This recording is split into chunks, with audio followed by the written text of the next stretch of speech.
คนในวันนี้ก็พอจะยามเช้าคือเก้าทุกคนเลยวันนี้ก็บอกอายกับสาวทองมีสิได้ออกหน้าเลยทุกคนน้ำหากระสิบบกทุกคนเลยออกไปเบิ้งผู้แรกทุกคนให้หน้าเดี๋ยวเบิ้งกันออกกันหน้ายังมันก่อนขาดเลยทุกคนเลยน้ำมาแห้งอีหลีดอกไปหาเราต้นข้าวต้นข้าวทุกคนเลยความจริงยังบอกกูยังน้ำก็ได้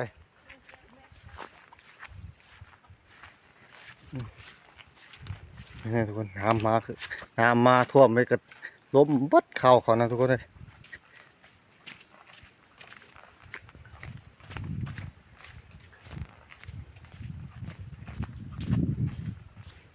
ห้องห้อยน้ำทุกคนเลยนี่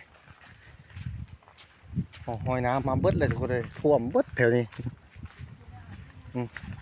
มันทะลุป่าเข้ามาเลยทุกคนเลยลงเบิดผูน้ำมาต่ำนี่น้ำมาใส่ทุกคนเลยหญ้าจนมุบเบิด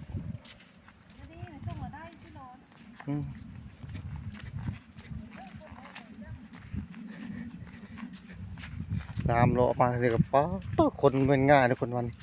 โหต่ำคนอยู่พานนี่นะเขาโหพานนี่เขาพาเดี๋ยวข้ามมาทุกคนเลาะพาเดี๋ยวย่างน้ำบุมาทุกคนเลยน้ำเพียงเอิกเพียงขานี่ห้องห้อยน้ำ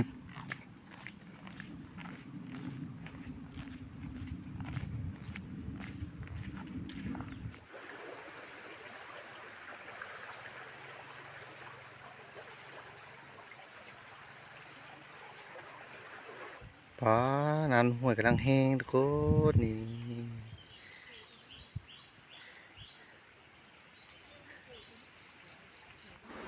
แถวนี้ยังบกพลาอันนั้นประเดี๋ยวทุกคนกระโลใบน้ำท่วมประเทศวังระบายแล้วก็ทำประเทศระบายได้ทุกคนเลยแถวนี้ไงท่วมมิดวัดทุกคนเลยท่านมันทำประเทศน้ำระบายแถวนี้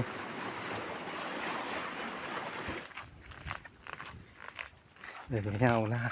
สองมีก็ได้น้ำหน้าได้ย่างอ้อมทุกคนเลยขวหน้าแฟกเขาไปแล้วทุกคนขวข้ามน้ำกับบุญยังนะก็เลยได้ย่างอ้อมมาปุ๊บขวอยู่ใต้โอ้ข้าพาที่เปิดตัวเรียบร้อยทุกคนนี่หัวหน้าแฟกเขาไปที่เรียบร้อย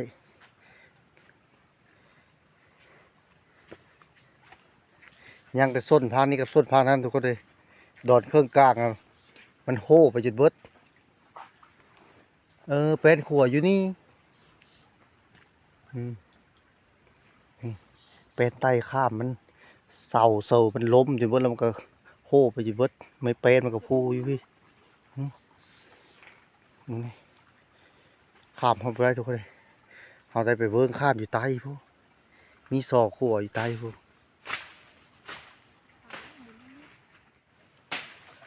สองมีมันก็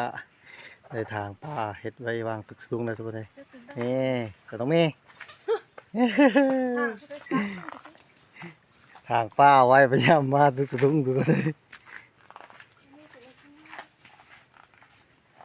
ไปเราทำเลวางตึกสูงก่อนทุกคนเลย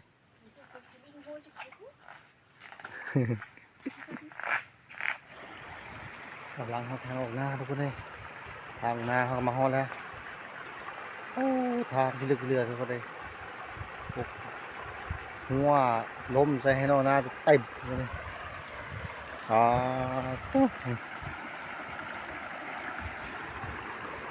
าดทุกคนเลยให้หน้าไปทางวันบ่อนเรียบร้อยทางไปวันบ่อนทางไปวันหินทุกคนเลยขาดเลยหนทาง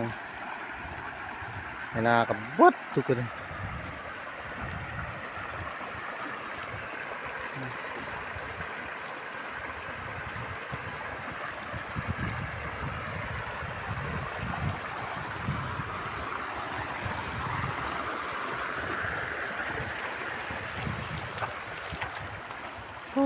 ให้หน้าล้ม เมืองทั้งก่อข้าวทั้งนี้ก็ล้มเพื่อยเด้อทุกคนนี่หลักหัวหลักหัวก็ได้ล้มจะเข้าจนเบิดไหลไปก็มีผู้ไม่ห้องไม่ห้าวนี่ภาษาพมีก็ได้ไปทุกปูซาดซัดๆ ไอ้นานี่ไอ้นาพาในตรงนี้เข้าเขาจะได้ปูซาดเอาทุกคนเลยมันเพื่อยเลยเบิดทุกไปแล้วสาวพมีไปแล้วสาวพมีไปก่อนแล้ว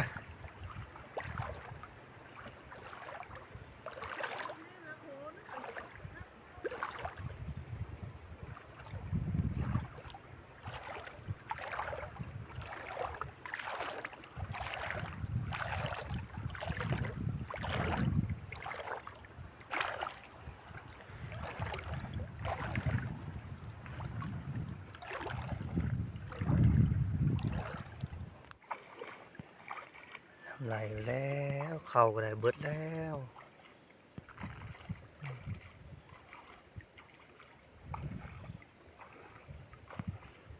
เห็นแต่ใบปลออยู่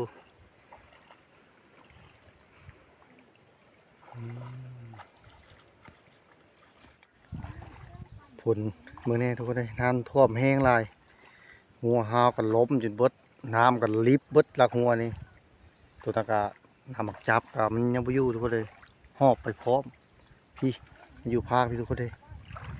น้ำหมักจับก็ได้น้ำทูไปผู้ต่ำกูไม้ห้อยไว้อยู่น้ำนะเพื่อนทุกคนเลยเทิงผู้ลิบผู้หัวน้ำแถวนี้หากระสิบกรอบเสาเลยทุกคนเลยยังเหลือแต่พอแต่ท่วมปลายเข้า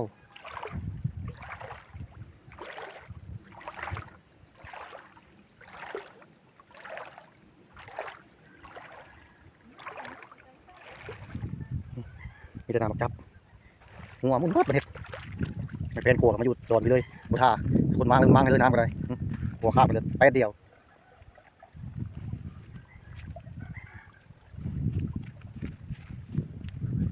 ทางออกหน้ากันน้ำหนึ่งเริ่มบก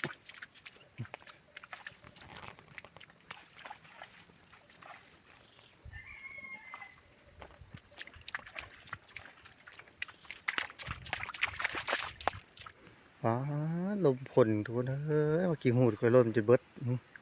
กอกสลานอย่างกี้หูดในต้นกันลายไปนะเพื่อสนใจกันแซดมาหาได้เด้อทุกคนเลยมีกี่หูดขายออกมาหน้าแล้วทุกคนนี่คือสิออกมาหน้าได้ก็มันง่ายทุกคนก็ผ่าน้ำผ่าในมาแน่ทุกคนเลยหอดหน้าละมันนี่ก็ออกมากับเมื่อกี้หูดทุกคนเลยรถกองเต็มสลานอยู่มีแต่เมื่อกี้หูดทางนั้นทุกคนเดี๋ยวก่อนเลย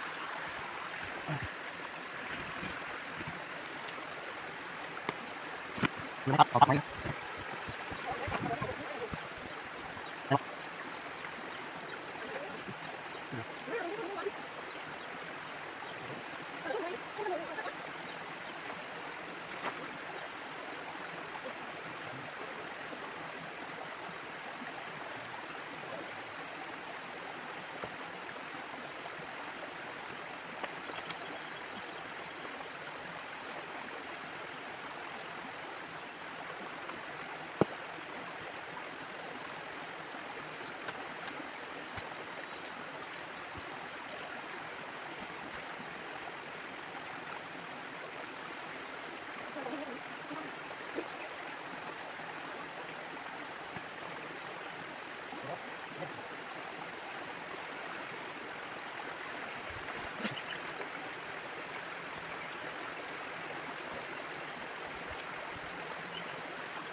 แล้วเบิดแล้วให้หน้าขาดคณะขาดกับปึ้งอยู่ป๊าดตะเบิดละเข้าเอาสลาดหนึงสัตว์บ่มีเพิ่นก็ได้ลงไปเลาะหาวกอเข้าที่แบบน้ำสลุไปเป็นกอเป็นกอเลยคณะขาดแล้วทุกคนเด้ยฝนก็มาอีกแล้วตกไหมล่ะดำมึมไหมล่ะพุ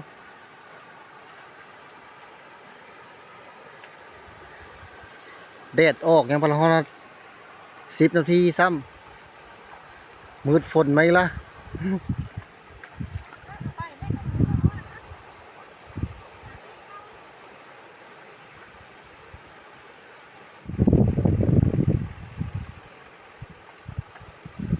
ไปเปิดเข้าเลยกันหน้าคาดครับ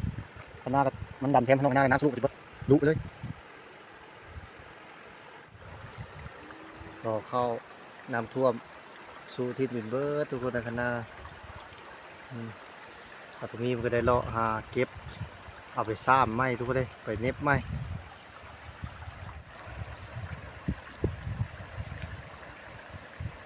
เลาะหาเก็บเข้าทุกคนเลยกันหน้าคาดสู่เข้าทิศบินเบิดแต่สัตว์มีมันยังได้เลาะหาเลาะขล้นหาตัวเดียวมันน้ำซอทิ่มหรือว่านะเขาจะได้เอาไปดำไม้ทุกคนเลยไปปักซับใส่ตัวมันที่มันหัก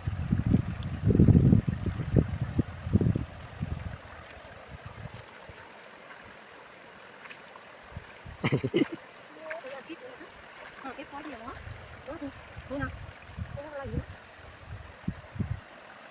าคิดก้อนเอา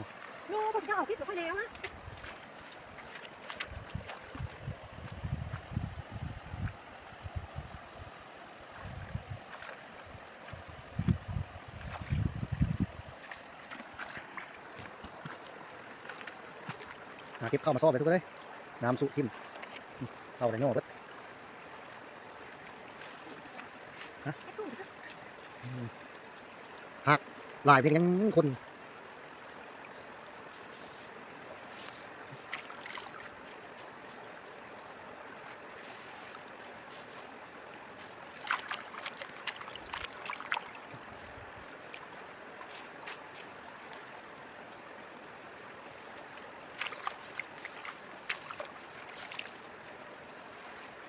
โอ้ดีเลยมัด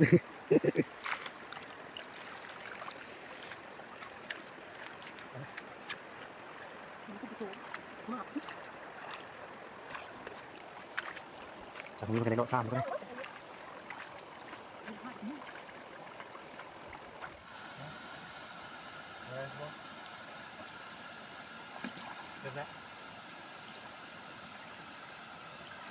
มาทุกคนมาเนี่ยพาทุกคนมาเบิ่ง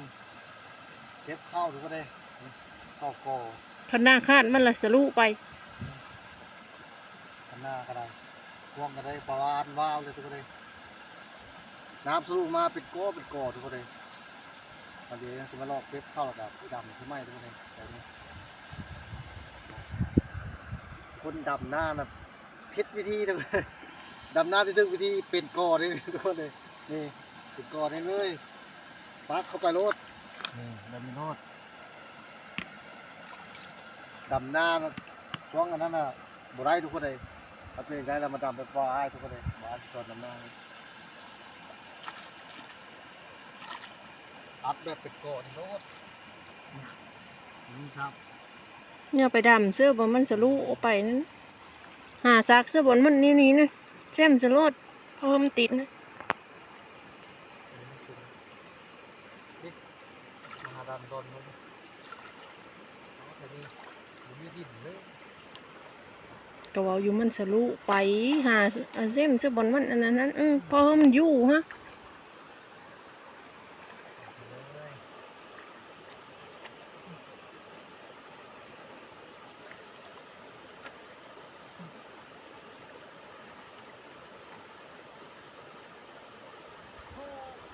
น้ำขาดคณะขาดแห้งเลยน้ำตุ้พื้นเลยแต่พื้นอันนี้ผมมีกี่ดินเลยทุกคนเลยแข่งกันเด็กอยู่คือน้าไปไทยนี่ลงไปแต่กันย่างลาดเลื่อนๆไปเลยไทยนี่กันแล้วเลยทุกคนวันนี้เขาจะไปลอกมันทุกคนลอกมันรุ่มทุกมันมีขั้นเลยคือว่ามันเป็นพื้นนี่แน่เพราะน้ำมาแห้งทุกคนเลยฝนเป็นทิศสองทิศแล้วหากสิบกพวกนี้น้ำไปทุกคนเดี๋ยวให้ลุ่มพุกว้าวตกขาดอีกแล้วให้นี่ก็ได้เป็นขั้นที่สองขั้นแรกอีพุ่นทุกคนเลยขั้นที่สอง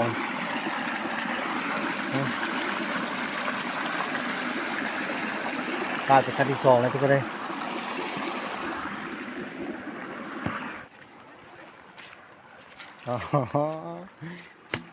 คาดทุกคน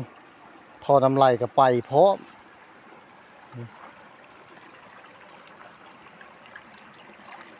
กระปึงเลยเรียไปเห็นจะหักปูสลานอยู่หมูเปิดเข่าตรงนี้มันก็ได้เลาะหาเอาข้าวตัวที่มันคนหรือว่ามันนะหักทบหมูสแล้วอยู่ทุกคนเลยป๊าตบเบิดเราข้าวทุกคนเลยปีนี้สิได้กินข้าวในหมูอยู่บ่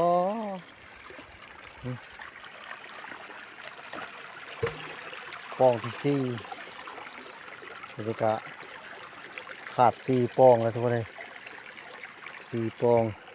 ห้าทุกคนหกทุกคนเลยหกปองหกปองอยู่พอเจ็ด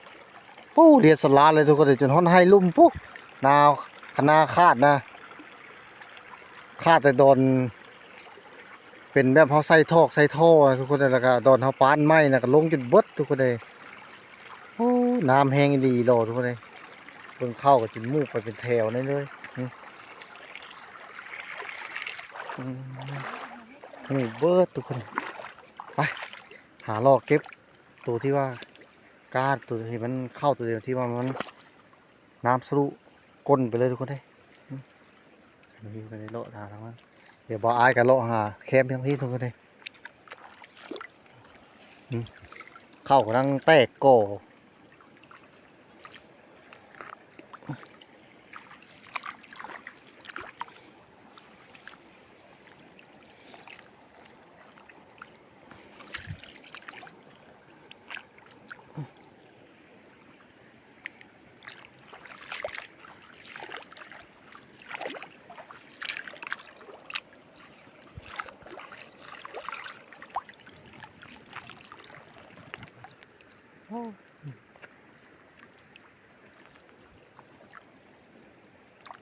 เป็นแบบนี้สิได้กินข้าวน้ำมูอยู่บ่ทุกคนลึกแล้วนาบ่ออายปีนี้เข้าก็ได้ปูโกเด็กาก้นไปเป็นโกแล้วก็ปูสลานสลานอยู่หน้าคาดเนี่ยป้าเรียนเป็นสายไปเลยทุกคนเลยปุ๊มาลุ่มปีนี้ยังนักกว่าปีกายนี่ทุกคนเลย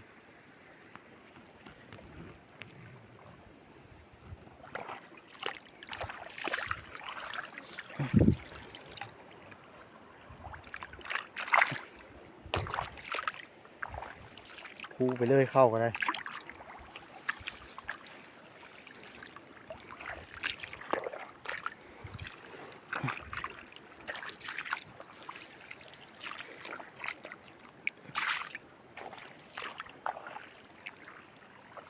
ดำไปพร้อมแล้วมีตัวเดียวมันนั่นนะนี่ห่างๆแถวนี้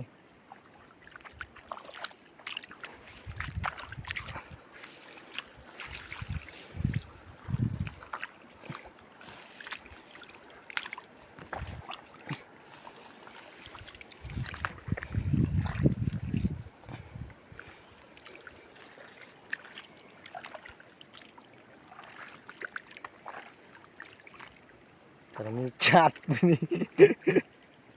ว่าจะมาโลซ้ำได้อีกแล้ว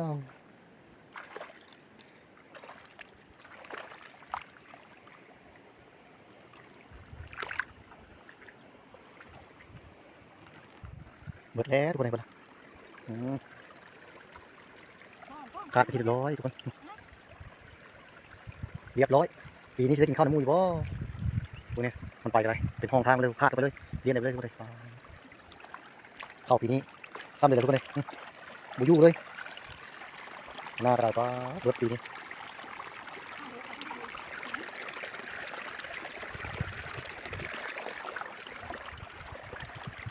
งานก่อเลยเห็นแต่ฮะป้าต้องปูสันลานเนาะ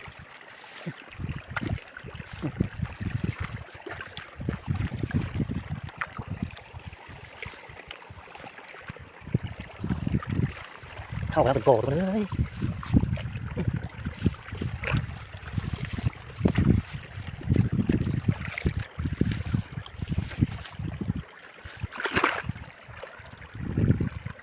เพิ่ง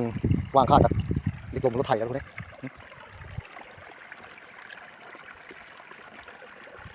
ผมเป็นแต่คาดตะโกนเลยทุกคนเลยเพิ่งหอยน้ำไหลไปโดนนักคาดข้างสารมีบุกคาดมีแต่โดนคาดทุกคนเลยลงไปลุ่มบุกคาดโอ้คาดสุดเทวให้หน้าปีนี้แห่งนักกว่าปีกายนี้เพิ่งเข้าเรียนไปตัดล้านหน้าพวกเจอกันที่หน้าทุกคนเลยในหน้าก็ได้ไปไปละคาดไปที่เรียบร้อย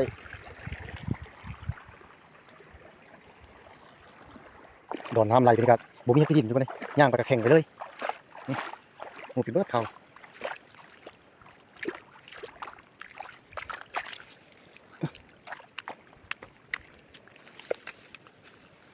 ฮักทบเบิร์ดกลางอะไร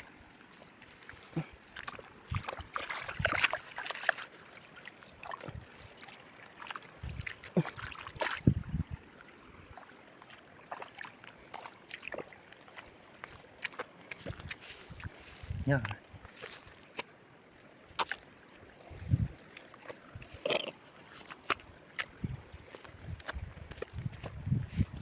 โอ้ยทรายมาคูนอยู่พี่เบิร์ดก่อเข้ากันขึ้นขาขนาดจิเบิร์ด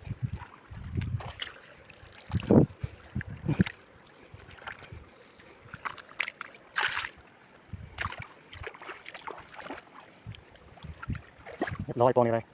หมดยัง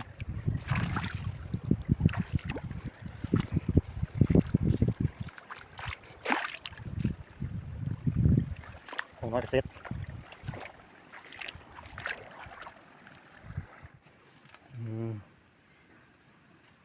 หลังจากซ้ำปลาได้ดำกาบนดำเข้าแล้วตัวที่มันนำลายทิมแล้วก็ขึ้นมาแล้วก็พาเดี๋ยวหาหน่อไม้ทุกคนได้เลยมันมีหาหน่อไม้แล้วทุกคนแดดออกวันนี้ทุกคนเลยป้อหากเห็นแดดออกมานี่หากเห็นแดดมานี่ทุกคนเลย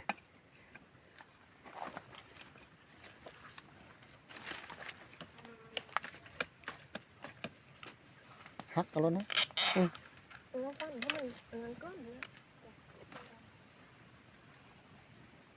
หน่อไม้เลี้ยงน้องบ่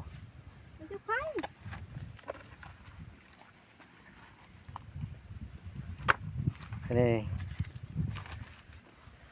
บิดงัวไปให้เนี่ยเลยยังบสันงัวอยู่แต่เบิร์ดทุกคนเลยตัวยาวจีน้องงัวนี่บอกว่า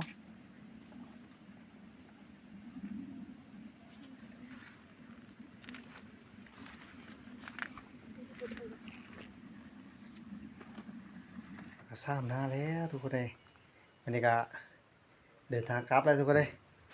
เข้าเฮือนได้ปะเนี่ยเพราะว่าสิได้ออกให้เนี่ยทุกคนเลยตัวเลขนี่หากระเลี้ยว